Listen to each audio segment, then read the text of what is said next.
TCS నిధా Khan అదే మత మార్పిడులు చేసింది కదా. టీసీఎస్ ప్రముఖ టాటా కంపెనీ సాఫ్ట్వేర్ కంపెనీలో మత మార్పిడి చేసినటువంటి నిధా ఖాన్ కి సపోర్ట్ చేసినటువంటి కార్పొరేటర్ మతిన్ పటేల్ యొక్క ఇల్లు ఇది.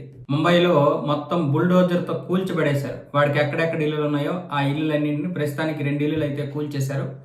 నిధా ఖాన్ ఇప్పుడు అరెస్ట్ అయింది కదా, వీడి పేరు చెప్పింది కదా. వీడేమొచ్చేసి విచారణకి హాజరవ్వమంటే హాజరవ్వలేదు. జస్ట్ విచారణకి హాజరవ్వమంటే అవ్వకపోయేసరికి అరెస్ట్ వారెంట్ జారీ చేశారు. అలాగే ఇల్లు కూడా కూల్చేశారు.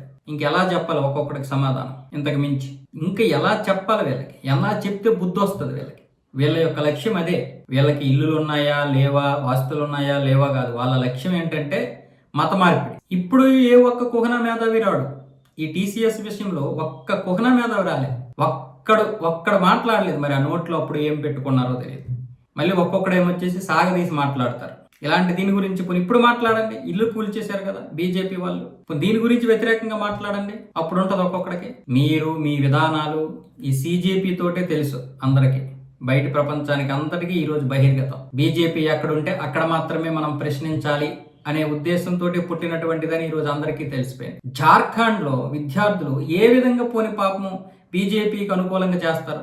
నిజంగా చెప్పండి, వాళ్ళ పరిస్థితి ఏంటి? ఇప్పుడు సేమ్ ఏదైతే నీట్ పేపర్ లీక్ ఉందో ఆ యొక్క విద్యార్థులు ఏదైతే ఇది అనుభవించారో అదే విధంగా కదా వాళ్ళు కూడా ఉన్నారు. పోనీ అక్కడ ప్రతిపక్షంలో కూడా ఎవరు లేరు. మొత్తం కాంగ్రెస్ జేఎంఎం ఈ 2 పార్టీలే మొత్తం అన్ని నడిపించుకుంటున్నాయి. కాబట్టే వీళ్ళు అక్కడికి వెళ్ళరు సీజేపీ వాళ్ళు. అంటే కాంగ్రెస్ ఉన్న బీజేపీ కాకుండా బీజేపీ అతర ప్రభుత్వం ఉన్న దగ్గరికి వీళ్ళు వెళ్ళరు.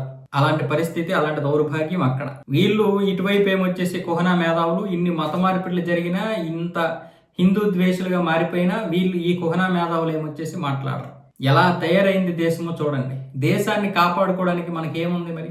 ఆ ఉన్న ఒకే ఒక పార్టీని కూడా మనం గురించి మనం మాట్లాడుకుంటుంటే, ఆ పార్టీకి సపోర్ట్ చేస్తుంటే ఒక్కొక్కడు ఏడుస్తున్నాడు.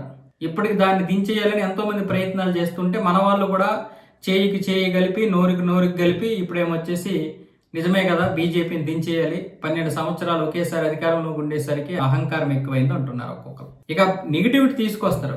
5 సంవత్సరాలు వాళ్ళు గెలిపించి చూడండి, ఇప్పుడు జరిగినటువంటి చర్యలన్నింటినీ చెరిపి పారేస్తారు. ఆ ఒక్కటి చాలు, 370 ఒక్కటి అమలైతే చాలు ఈ దేశం సంకనాగిపోవడానికి.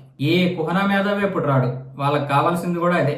కాబట్టి ఎవరైతే మారిపోతున్నారో, మీ మనసులు మార్చుకుంటున్నారు, అది మత మార్పిడినే కాదు. ఇప్పుడు ఈ మధ్య కొంచెం బీజేపీకి చాలా మంది వ్యతిరేకంగా మాట్లాడుతున్నారు కదా, వాళ్ళందరికీ చెప్తున్నాను, ఇదంతా ఒక పెద్ద ప్రాపగండ.